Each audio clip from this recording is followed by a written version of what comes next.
Hello everyone, welcome back to another vlog with me on my YouTube channel Unleash English. So I had already uploaded two parts of the analysis of the first chapter of Pride and Prejudice.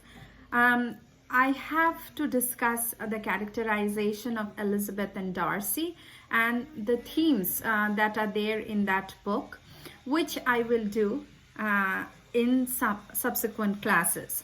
Now, in today's class, we're gonna talk about The Fly by Catherine Mansfield. And this will be an absolutely detailed discussion and an analysis of all the metaphors, all the themes, and everything else that is there in The Fly. Now, The Fly by Catherine Mansfield is considered to be one of the greatest short stories that have been penned down in the modern era. And why is this so is because it has layers and layers of meaning hidden in. So it has a very superficial interpretation, and then again it has layers of significance which is only observant to a very curious eye. Now, The Fly primarily actively has two characters. One is Mr. Woodyfield, another is the boss. Now, other than the boss and Mr. Woodyfield, there are two other characters that, or several other characters that come in the background of the story. One is Mr. Woodyfield's wife and daughters, whom we find a reference in the very first paragraph.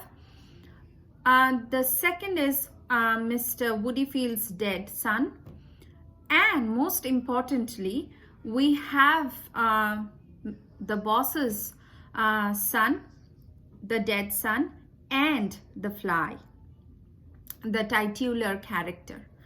Now, these are the primary characters in the short story: the boss, Mr. Woodyfield, the boss's wife, and his daughters. All of them are peripheral characters. They do not contribute to the story directly. Boss's son, who's no more, and the titular character, the fly. Now, before I get into a sort of detailed analysis, I would again pause here and ask all of you to please subscribe to my channel, like my videos, share them with your friends. That will be a great encouragement. So let's start with the reading of the story.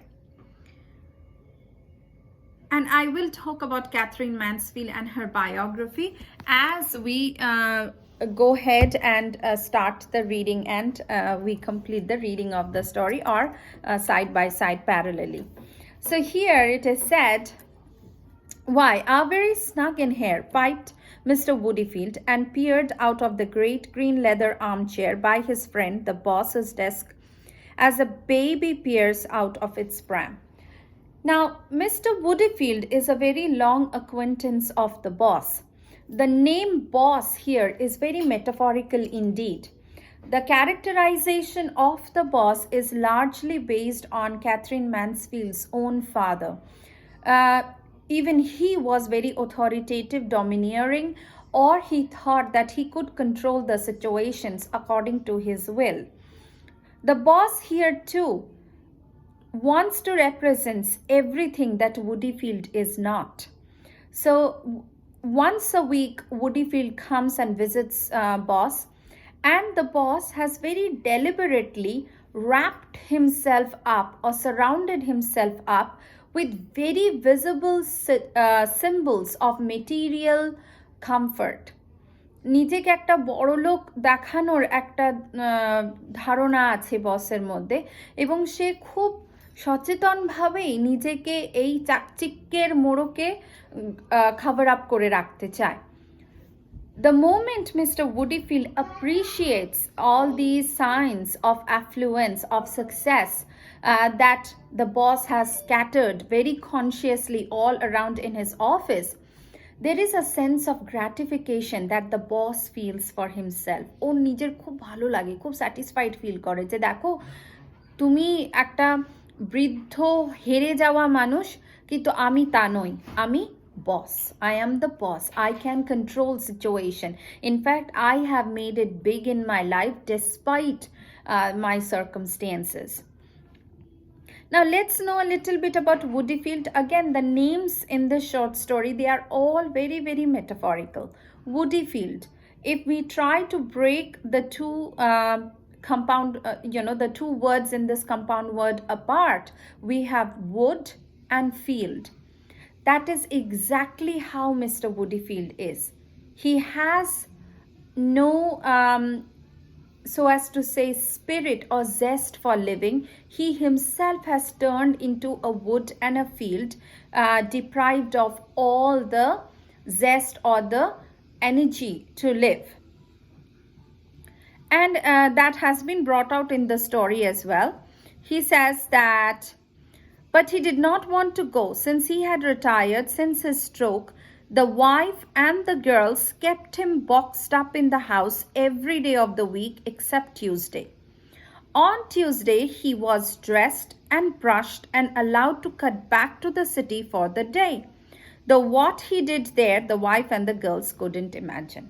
So he has been reduced to almost like a toddler phase.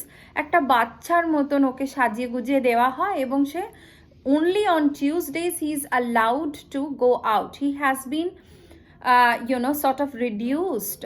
He is not treated as an adult. He is not treated as with the respect like an adult, but he has been reduced to a toddler, and his caregivers happens to be his wife and his daughters, dress him up properly, and only on Tuesdays he's allowed to go out of the house. He has the permission to go out of the house, but they have no clue what he does on Tuesdays.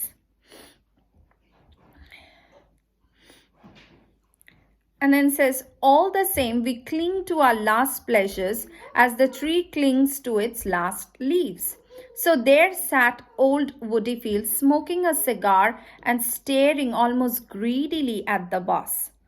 So to Woodyfield, the boss is everything that he is not, apparently. Ekhono obdi kintu tai. So to Woodyfield, the boss is everything that he couldn't be. Boss is successful. Boss has control over his life. The boss can dominate the situation. He is affluent. Woodyfield is none of these. And therefore, the Woodyfield, almost greedily looks at the boss. He just wants to be like him. Who rolled in his office chair, stout, rosy, 5 years older than he and still going strong. The physical description of the boss is so important here. Look at Woodyfield. He's frail, he is old, he cannot take care of himself, whereas the boss is stout, he's rosy. Even though he's older than Woodyfield, it's not just 1 or 2 years, he is older than Woodyfield by 5 years. So, but he has maintained himself, or he is in control of his life and his situation, and Woodyfield just adores him, admires him to a certain extent, and the boss enjoys the attention that he gets from Woodyfield. It's extremely gratifying for the boss.